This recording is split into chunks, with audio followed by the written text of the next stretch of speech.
ಈ ಮದುವೆ ಆದಮೇಲೆ ಗಂಡ್ಮಕ್ಳು ಯಾಕೆ ಮೌನ ಹೋಗ್ತಾರೆ ಗೊತ್ತಾ? ಒಂದು ಗಂಡು ಮಗನ ಜೀವನದಲ್ಲಿ ಈ ಎರಡು ಹೆಣ್ಮಕ್ಳು ತುಂಬಾ ಇಂಪಾರ್ಟೆಂಟು. ಒಂದು ಹೆಂಡತಿ, ಇನ್ನೊಂದು ಅಕ್ಕ ಆ ತಂಗಿ.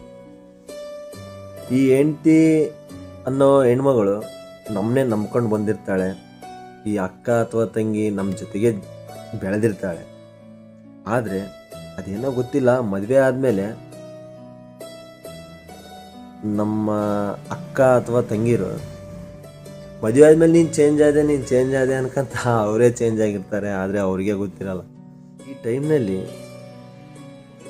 ಈ ಮದುವೆ ಆದಮೇಲೆ ನೀನು ಚೇಂಜ್ ಆದೆ ಅನ್ನೋ ಟೈಮ್ನಲ್ಲಿ ಈ ಗಂಡು ಮಕ್ಕಳಿಗೆ ಮನಸ್ಸಲ್ಲಿ ಅದೆಷ್ಟು ಒತ್ತಡ ಇರುತ್ತಂದರೆ ಅದು ಯಾರಿಗೂ ಗೊತ್ತಾಗಲ್ಲ, ಅನುಭವಿಸಿದವ್ರಿಗೆ ಮಾತ್ರ ಗೊತ್ತು.